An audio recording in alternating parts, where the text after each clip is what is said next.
Okay, so as Katie said, my name is Lisa Howell. I work with Families Together, and with Families Together, I am the coordinator for the Education Advocate Program for the state of Kansas. And a little plug for the Education Advocate Program. What we do is we train volunteers, foster families, CASAs, school employees, anyone across the state to be advocates and step into the role of a parent for children in foster care whose parents are unavailable. And they step into that role as a parent and then make those special education decisions and make sure they're receiving the instruction that they need in school. So tonight we're going to be talking about IEP Basics, working with the school to create a plan that will help your child learn the skills they need throughout their life can at times feel so overwhelming. I have 4 children of my own. 2 of them are or were on IEPs. My now 21-year-old had an IEP for other health impairment. He has severe anxiety, depression, and Tourette's. And then my youngest son, Gavin, who Katie mentioned, is a junior in high school, and he's had an IEP since 2nd grade for a specific learning disability. So tonight we are going to take a look just at an overview of the IEP process and strategies for using person-centered planning to make sure that each of our children are getting the supports that they individually need. We hope you walk away with a better understanding of the IEP process and ideas, strategies, and resources for using that person-centered planning to create an individualized education program, which is what IEP stands for, that reflects your vision for a good life for your child.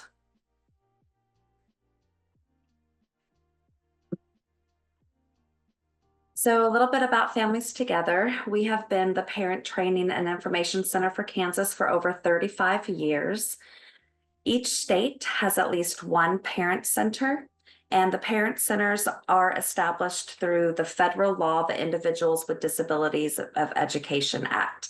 And this is the same law that provides services for IFSPs, the Individual Family Support Plans, that Infant Toddler Services gives, and IEPs, which are the services that the districts give. So as the parent center, we provide training, resources, individualized consultation, and emotional support to families in Kansas, which include a son or daughter with disabilities. We serve families that have children from birth to age 26, and families whose children are only served as gifted are included in our service delivery because they are served by the special education services in Kansas. So our mission statement, it is our goal to give parents the tools they need to be their child's own best advocate, which is why it states to encourage, educate, and empower families to be effective advocates for their sons and daughters. So Families Together staff offers information through direct assistance to the parents and appointed education advocates. And this assistance from an experienced parent or family member is one of the most valuable services that we offer. The assistance can be anything from working to improve the IEP with a parent, helping them understand their parent rights and their law, referring them to community services, just listening. And then we even have some programs where we can attend an IEP meeting with a parent. One of the hallmarks of our work is to help families become partners with the professionals who serve their children. So each center knows the many services available to parents across the state of Kansas, and we connect families to other resources that help empower them to be great advocates for their children. The Families Together has 2 parent centers across Kansas, one in Topeka and one in Wichita. And then we also have remote staff in Garden City, Kansas City, Eudora, Great Bend, and Fort Scott. Each parent center is staffed by parents, siblings, or family members of persons with disabilities so that we can help each person who calls with that practical and well-informed support. We're parents serving parents. And this is one of the most unique things about our organization. The staff have walked in similar shoes of those who contact us, which has proven to help put families at ease and to be effective. We also have bilingual staff. We have 4 Spanish and English staff who are available to assist parents who speak Spanish as their first language. And we also provide regional training and events, both in English and Spanish. So to go over real quick what we're going to talk about today, we want to understand the purpose of the IEP, gain a better understanding of the IEP process, including those present levels of academic achievement and functional performance and measurable annual goals.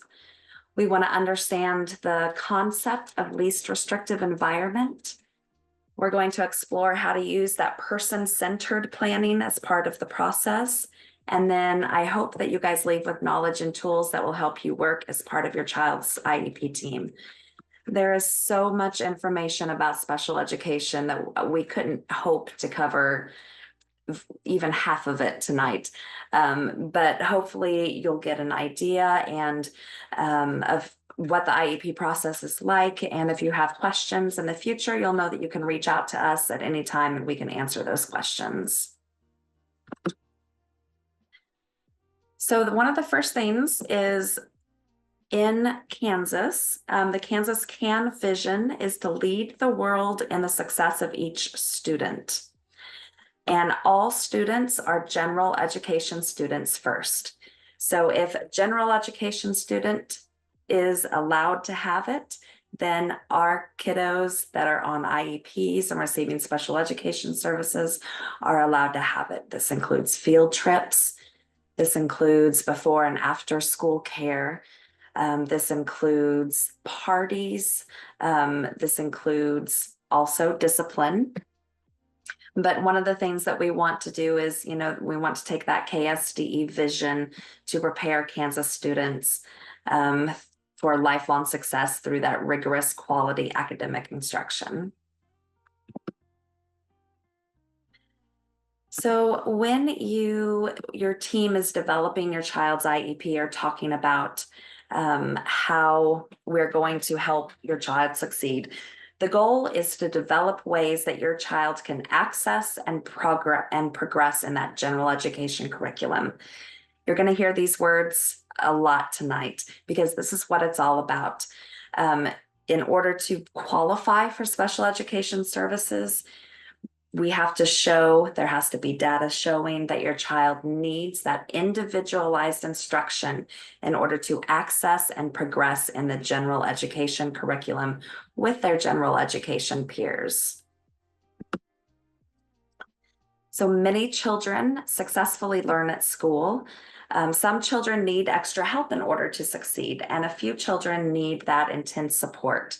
So MTSS, Multi-Tiered System of Support, is a framework for school districts to align resources to support the learning success of each child, regardless of the level of support needed. The MTSS framework can be used to design school-wide support for children in the areas of reading, math, and behavior. So this is going to commonly be referred to as general education interventions. Tier 1 is going to include instruction and support provided to all children. So it's going to be in that general education classroom, getting instruction from the teacher, just like everyone else. Tier 2 is going to be those supplemental services that serve students needing a little bit more help.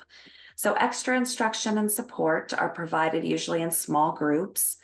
Tier 2 services are not the same thing that are offered in Tier 1.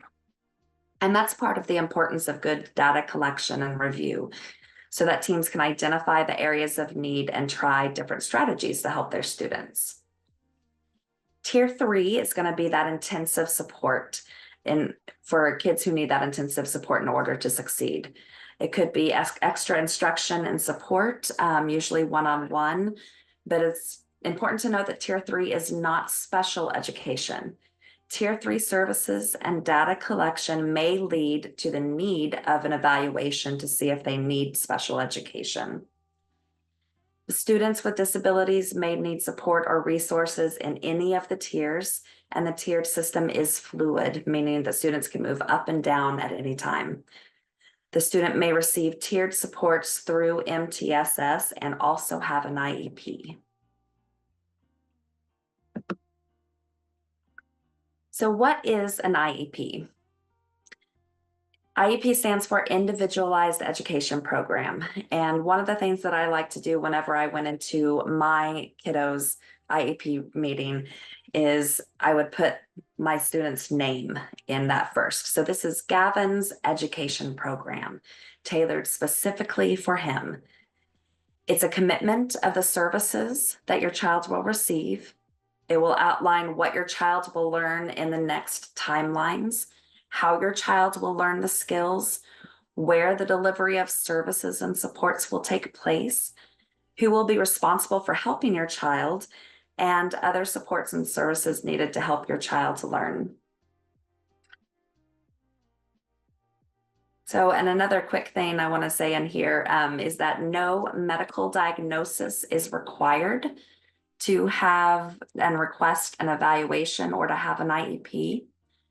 There are 13 different exceptionalities or disabilities that a child could be found eligible under.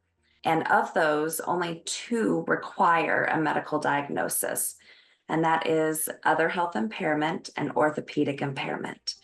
So anything educationally, social, emotionally, functionally, there does not have to be a medical diagnosis in order to be evaluated for an IEP. Now, that being said, it works the other way as well.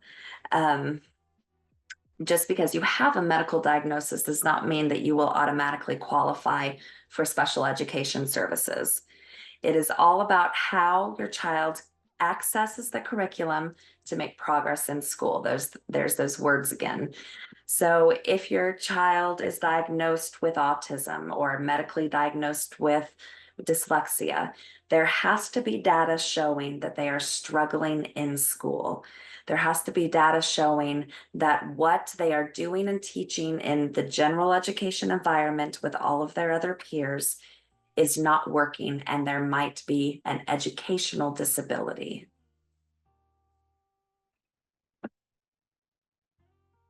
So an IEP, we talked about, it's individualized. It's an annual written document which describes the unique educational needs of each child and how they're going to be met. It's individualized for that single child rather than a class or a group of children. It is educational.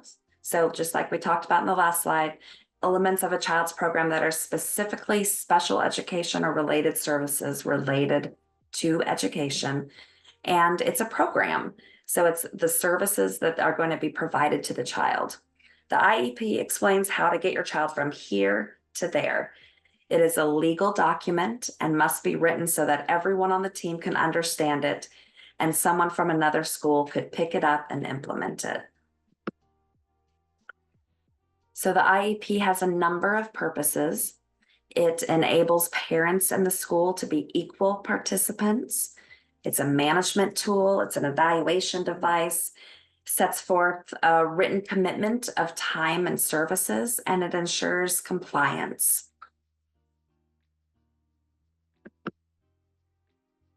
So while curriculum is determined at the district level, the way the student accesses that curriculum is determined by their IEP team. So everything on this slide is negotiable, meaning everything can be individualized for each child. The structure of the curriculum, different kinds of accommodations like extra time to complete assignments or repeated instructions, a quiet place to take tests. Modifications, if your child needs half a spelling list instead of a full spelling list. Adaptations, schedules, places and time, instruction, excuse me, and it even talks about assessments.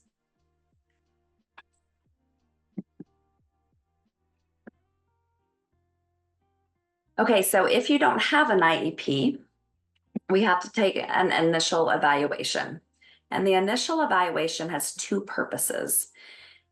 First is to determine if the child has an exceptionality, if they have a disability that qualifies and needs special education and related services, and to determine the present levels of academic achievement and functional performance, so where they're at right now. And it's important to note the functional performance language here. The evaluation must yield more than simply academic achievement. It must also determine the present levels of social and behavioral needs. An IEP is not just for academics, it is for the whole child and their access to the general education curriculum, which includes social and emotional and functional behavioral needs. So when we're looking at that initial evaluation, we want to see if the needs and present levels look at more than just those academics, social skills and functionality. Can they navigate the building? Can they make transitions? Can they get along with other peers? Can they work as a team? All of those things should be assessed.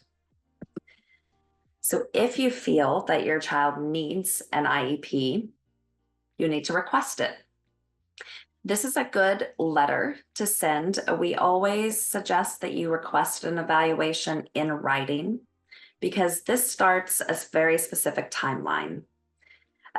Introduce yourself. My name is blank and I am the appointed education advocate or the parent of Gavin. I am writing to formally request that they be evaluated for special education services. And then include in there any services that you think they might need if you are noticing speech problems, occupational therapy, behavioral assessments. The next paragraph, give a short reason why you think that they have a disability. And then that last paragraph, I understand that I will receive a prior written notice within 15 school days of my request. And that just kind of lets the team know that, that you know what you're talking about and what to expect.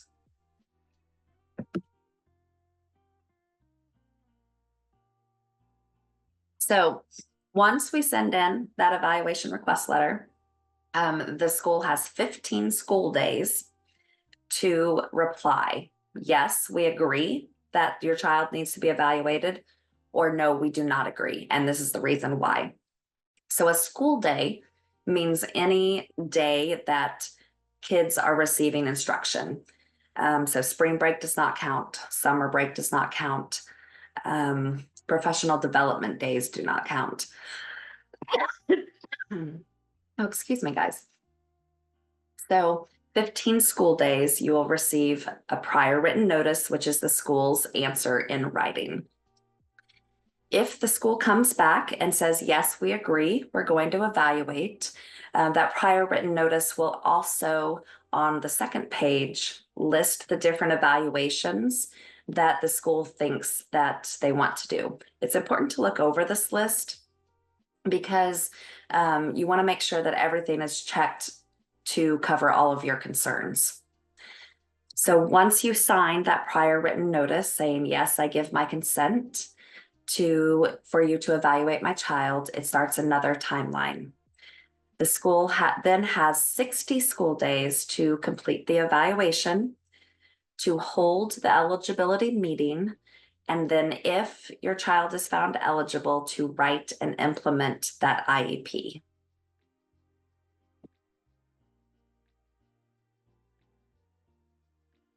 Okay, so we've done the evaluation, our child has been found eligible, and now we're going to write the IEP. So the IEP team, it's important to know that the team is that each will have a different perspective of the student's strengths and needs.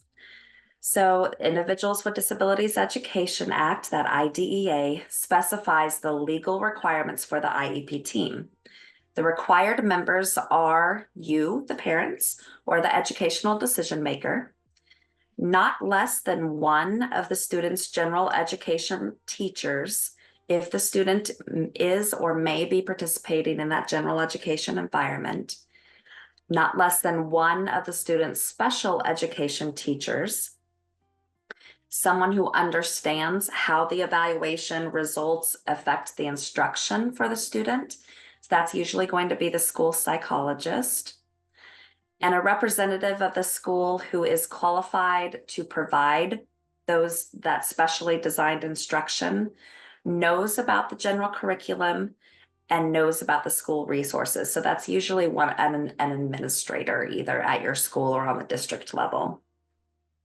And then you can invite, as the parents or the educational decision maker, whomever you like that might have knowledge or special expertise about your student. So that that can be your spouse, that can be a friend, that can be a therapist, that can be really anyone that you want. If you're a foster family, that includes you, foster parents, case managers, targeted case manager from a CDDO, anyone that you feel would have valuable input can be invited to that meeting. And then at age 14, the student must be invited also. You, of course, can invite the student earlier. That's completely up to your discretion. My Gavin went to every single one of his IEP meetings with me, even if it was just for about 5 or 6 minutes, so that he could tell the group what he liked about school and what he didn't like about school at the beginning. And then, we would have him go off and play and do his own thing while we got down to the meat of it.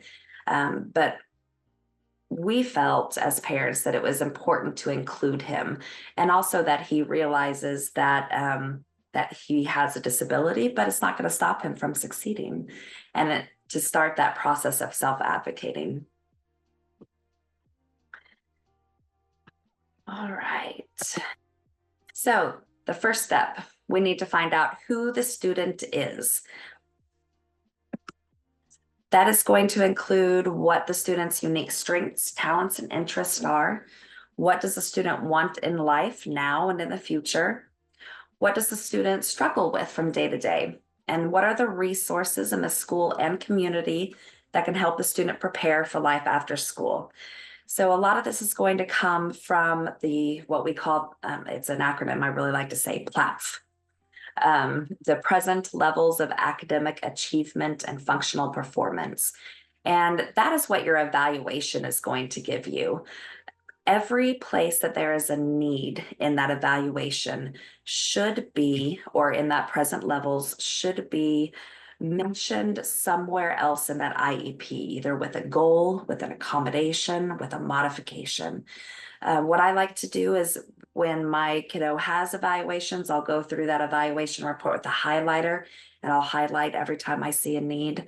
On the years when he doesn't have an evaluation, there's still those present levels. And usually what it is his teachers will send in and write in usually how they're doing in class. And so I'll go through that and I'll highlight what the teacher says he struggles with or might have a need in.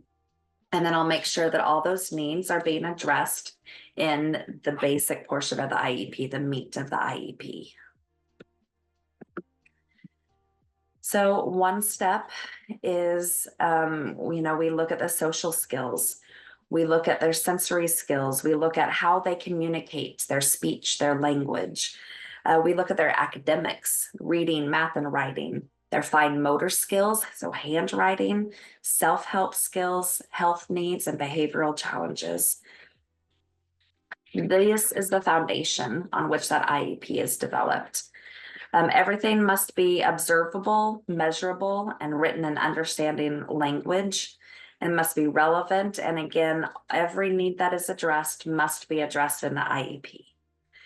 The IEP also must include the strengths of the student and address the concerns of the parent.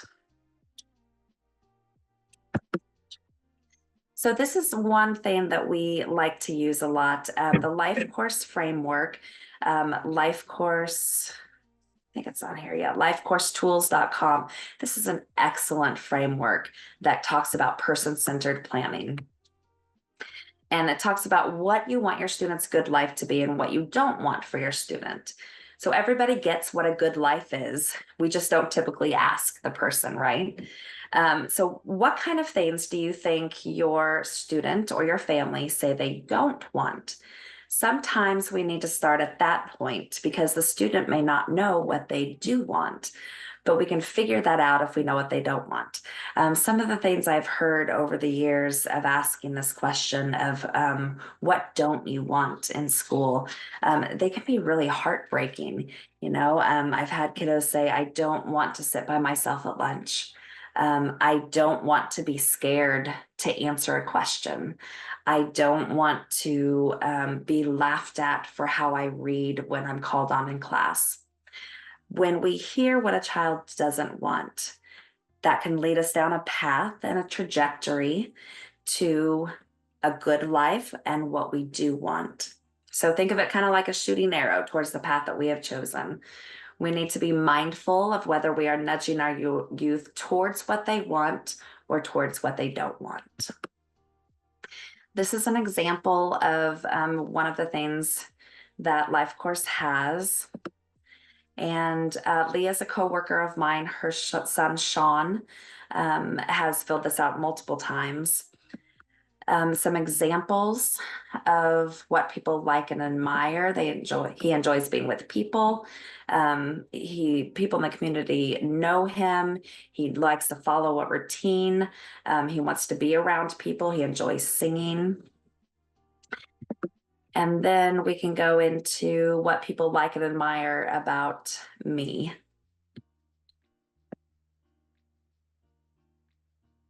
And then what's most important about my life, or one of the best strategies. And it just gives a really good path to take. And this can be something that you can do at home or with the school counselor before the meeting, that you can bring into the meeting and say, I just want you to get to know my child, because it's individualized education program, right? This is Gavin's education program. This is your child's education program. And we want them to really get to know your child. Okay, so here are these words again. Access to that general education curriculum. Involvement and progress of each student has to be made in that general education curriculum, including addressing the unique needs that arise out of that student's disability. All students are general education students first. So we want to find out what students of the same age and grade level are doing. We want to know as much as we can about the expectations the school and teachers have for general education students. And we can usually find these expectations in the code of conduct or in the school's mission statement. So we want them to be on grade level curriculum. We want them to go to events. We want them to join activities and join an after-school sport. We want them to be a kid. And just because our children have disabilities does not mean that they should not be able to do all of those things. This is another great wheel to show all skills that students need. cccframework.org is the organization that this is from. And I don't think it will let me here, but if you hover over these, if you go to the website and hover over them, it will tell different ways and accommodations that you can teach these to our children. It's just a really cool way. A lot of executive functioning skills are on here. Okay, so we're going back to that present levels of academic performance. We're learning about the student. We want to observe and know their present level. And again, this is that foundation which the IEP has developed. So we know who the student is. Now we're going to talk about what will the student learn. So after that, we want to develop an IEP that includes transition services if they're above the age of 14. A transition assessment is usually part of that. In Kansas, a transition assessment must be conducted prior to reaching age 14 and updated annually. We want to talk about the student's unique strengths, what the student wants in life, what are the things that they struggle with from day to day, resources in that school and community.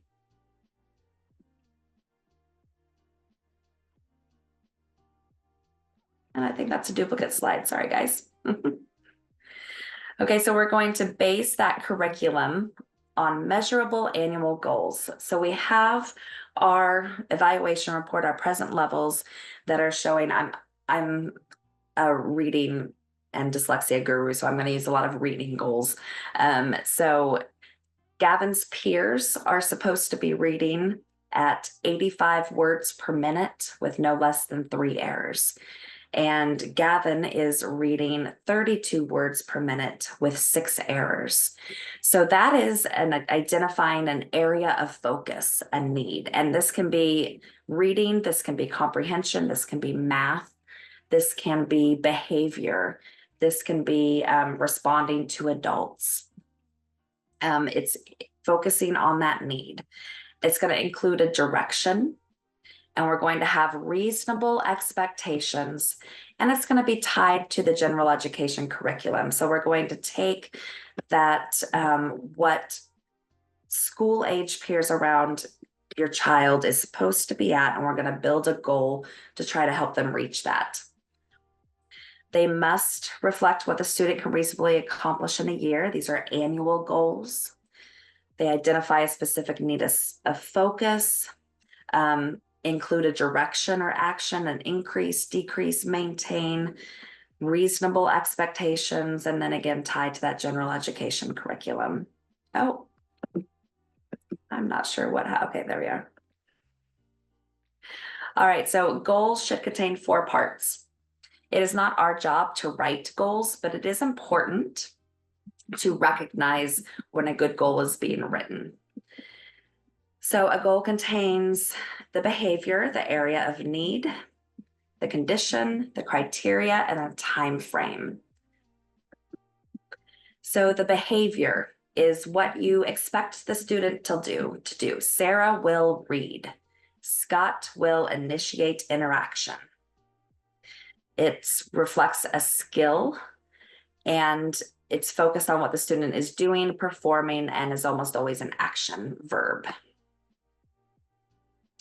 So the condition is going to specify the manner in which the student will progress toward that goal.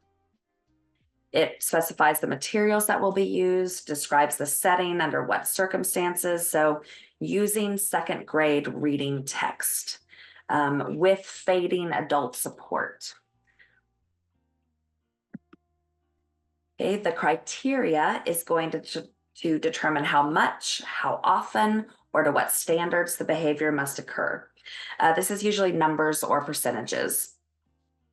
So 80 words per minute with no more than 3 errors.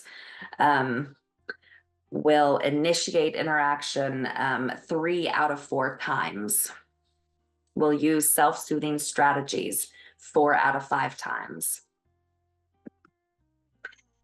And then the time frame, the time frame is going to specify the time in which that's done, and it's usually an annual time frame because IEPs are reviewed annually. And I'm going to put my little caveat here now. Sometimes schools will use the word expire, but IEPs do not expire. There is an annual review date, but if an agreement or if the meeting cannot be held before that annual review date, the last agreed upon IEP and all of the services in it continue until the team can come together and write a new IEP. All right, so we're going to put that goal all together. The behavior is going to be Sarah will read. The condition is going to be 2nd grade reading material and the word independently.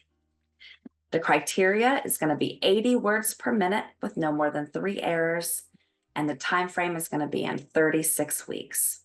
So in 36 weeks, when presented with 2nd grade reading material, Sarah will read independently 80 words per minute with no more than 3 errors.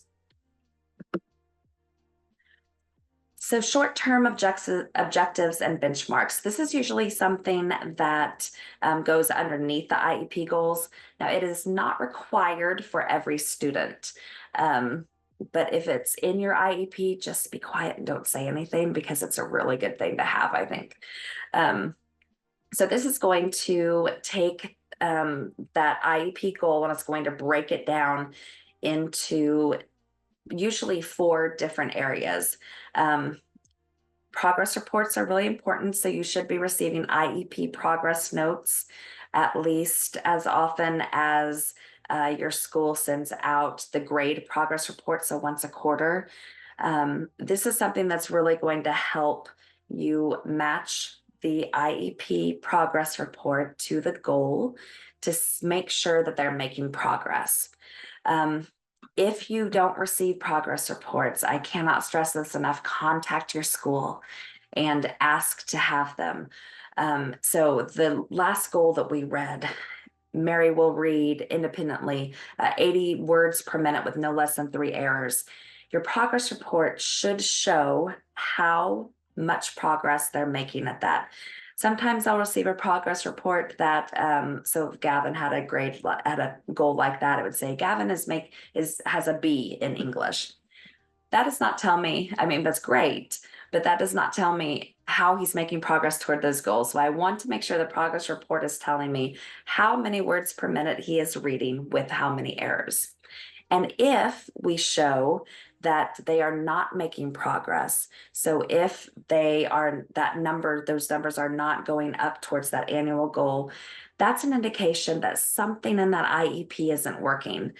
We can call an IEP team meeting at any time. We can meet more than the annual meeting. All we have to do is send an email, again, everything in writing, sends an email saying, hey, I'm concerned because the progress reports, my child it doesn't seem like he's been making progress. I would like to have an IEP meeting to talk about what needs to change. So does the instruction need to change? Do we need more of it? Is there an accommodation that needs to be added? If progress isn't being made, then something in that IEP needs to change. All right, so we know who the student is. We know what the student will learn. Now we're going to look at what will help the student learn. So what does the student need in order to progress towards their goals and access that general education curriculum? There's those words again. So accommodations is one of the things that we use for this. Possible accommodations, the Individuals with Disabilities of Education Act requires the IEP team to determine and the public agency to provide accommodations, modifications, support, supplementary aids and services to each child to be successful, to be involved in and progress in that general education curriculum, to achieve the goals of the IEP, and to successfully demonstrate competence in state and district-wide assessments. This can be anything that you can think of. It doesn't change the content that's taught, but the way the material is presented. So those things we are talking about, extra time, sitting closer proximity to the teacher, having someone check them in and out of class to make sure they have all the materials. One of the things when Gavin went to middle school, he was really concerned about people noticing when he needed the directions restated in a different way, or if he needed a break. He didn't want to be singled out for leaving to have a break. So he would have a little sticky note, and he would put a sticky note on the side of his Chromebook, and that would be an indicator to the teacher that he needed a break. So then the teacher would come over and say, hey, Gavin, can you please run this to the office for me? And it could be just a blank file folder, but it gave Gavin the ability to advocate for himself by putting that sticky note up there, and then being able to have his accommodation and get that reset that he needed. So a modification alters the general education curriculum to meet the needs of the student. This may be necessary in order for the student to be able to participate in the general education curriculum and classroom assessments with peers. The decision to make modifications should not be made lightly, because modifications imply that your child will not reach the same standards for all students. They can be partial completion of program or course requirements. They can be teaching less material, so shorter or altered assignments. Gavin, when he was in middle school, was able to do half of the assigned math problems, so that was a modification. Other considerations are communication needs, children with limited English proficiency. If a child is blind or visually impaired, providing instruction in Braille, whether the child requires assistive technology or an AC device. And this can also include extended school year services. So if your child needs additional instruction outside of the general education year, usually they have it, I believe, in June, in order to not fall behind for the start of the next school year. That's in these as well. Another important consideration is in the case of a child whose behavior impedes their learning or that of others. The IEP team must consider the use of positive behavioral interventions, strategies, and supports. The law specifically says the word positive. Behavior goals and plans should not simply be punitive in nature, but they should contain those positive supports and strategies, because we're wanting to reteach those behaviors that we don't want to see. A functional behavioral assessment is an assessment that you can ask for. It's a tool that can be requested as part of the initial evaluation or reevaluation, or at any time when the child's behavior starts impacting their learning or the learning of others. The IEP team shall, in the case of a child whose behavior impedes his or her learning or that of others, consider where appropriate strategies, including positive behavioral interventions, strategies, and supports that address that behavior. And that is directly out of that federal law. The process of learning about how children develop problem behaviors is what that functional behavioral assessment does. If we learn about the behaviors and know when and where they are most likely to happen, then we can plan the positive strategies to teach new behaviors. The goal is to teach our children how to manage their own behaviors. So additional services that may be needed is transportation, physical and occupational therapy, sign language interpreters, and assisted technology, which can be anything from speech to text, audiobooks, to an assistive communicative device. So we talked a little bit about this earlier, that transition to adulthood. The IEP team must, after the age of 14, include transition topics about employment, about further education and training, about daily living, and about community participation. This can also include services from community organizations like PREETS, which is pre-employment transition services, and VOC rehab services as well. So the individualized healthcare, if you have a kiddo with complex medical needs, this is something that can be put in the IEP. This is developed by the parents and the school nurse and school officials. And IHP, individualized healthcare plan, is treated as confidential information and is stored in an area which is easily accessible to personnel who are identified in the plan.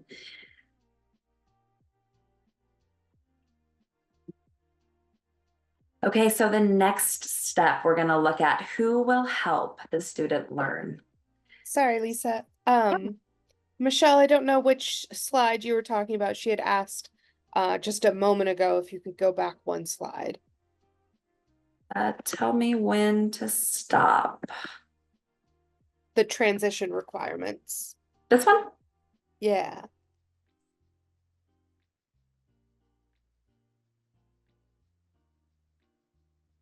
Do you have a question on them, or are you taking notes? Either's fine. This is big stuff. So it is. Yes, after the presentation, I will send out a copy of the notes and a link to the recording on our YouTube. So you'll get both. Perfect. All right. I'm going to move forward in 5, 4, 3, 2, 1. Okay. So who will help the student learn? So another part of the IEP addresses supports and related services. Supports may be in the form of in-service training for school personnel. It could be anything from, helping a child with their functional behavioral needs or learning how to use an assistive communicative device. Related services are those support services provided by the district that are required to help a child with a disability. That's going to be your transportation, your physical and occupational therapy, speech therapy, behavior plan, assistive technology. The IEP team needs to consider the time of day that the related services are scheduled, ways of monitoring their progress, and procedures for reporting progress to parents. So this can be the parent-teacher conferences. It can be in the progress reports. If you're having a lot of behavior issues, it could be weekly or daily communication on how those behaviors are holding up and being retaught. So supplementary aids and services means aid services and other supports that are provided in that regular general education class. So these are going to be your accommodations, your modifications, any in support in classroom para support. They can support environmental needs, preferential seating, planned seating on the bus, in the classroom at lunch, levels of staff support needing, so stop-in support, classroom companions, one-on-one assistance, behavior specialist, planning time for collaboration needed by staff, specialized equipment needs, wheelchair, software, computer, voice synthesizer, that augmentative communicative device, utensils, restroom equipment, the pacing of instruction, so breaks, more time, sent home set of materials, presentation of subject matter, so taped lectures, sign language, curriculum given in the child's primary language, materials needed, scanned tests and notes into the computer, shared note-taking, large print or braille, any assignment modifications, shorter assignments, taped lessons, instructions broken down, self-management and follow through, so calendars, lists that will teach study skills, any testing adaptations needing social interaction support, circle of friends, cooperative learning groups, and then training needed for personnel. So this encompasses everything that we need to try to keep our child in that general education classroom as much as possible. So then we go to where the student will learn. Where does the student need to learn the skills required to achieve their annual goals? And this gets down to our least restrictive environment. So we have all of those supplementary aids and services. And after we've written the IEP, after we figure out what services our child needs, what accommodations they need, then after all of that, we look at where our child can get those services. So the where of the IEP is that least restrictive environment. We want a child's IEP to be tied as closely to the general curriculum as possible. Oh, sorry, guys. However, it does not mean that they might be in that general education setting all the time. The law specifically says to the maximum extent possible. It must include a statement that explains the extent in which the children will not participate with non-disabled peers. So unacceptable reasons for placing students in a more restrictive setting would be because that's where the related services are located, lack of personnel, lack of space, lack of services, and lack of funds. If you hear any of those things, then we're looking at red flags. So That placement is determined annually. It's based on their IEP, and it's as close to the student's home as possible. Each district is required to have this continuum of environments. The first, it starts with the least restrictive environment, that regular general education classes. Then we move down to our special classes, so like a resource room or a positive behavioral support classroom. Then we look at that special school, so a behavior or an alternative school. Then we look at home instruction, and this is not for suspension or expulsion. This is for medically fragile if the student has to be in the home environment. And then we look at instruction in hospitals and institutions. So these are going to be like PRTF settings, that psychiatric residential treatment facilities. Each district is required to have this continuum. So a lot of districts will cluster. So for instance, if the alternative school for K through 12 is at this school across town and not at the home school, and the IEP team determines he needs that alternate classroom setting, then they can move the child to that other school. Now they do have to provide transportation, but again, it can be clustered, and each school is not required to have each of these, each district is. All right, so we know who the student is. We know what the student will learn. We know what will help the student learn, who will help, where they will learn. And then every year, we're going to review and update that IEP. We're going to make sure that they're meeting their goals. We want them to continue meeting them and to keep making progress.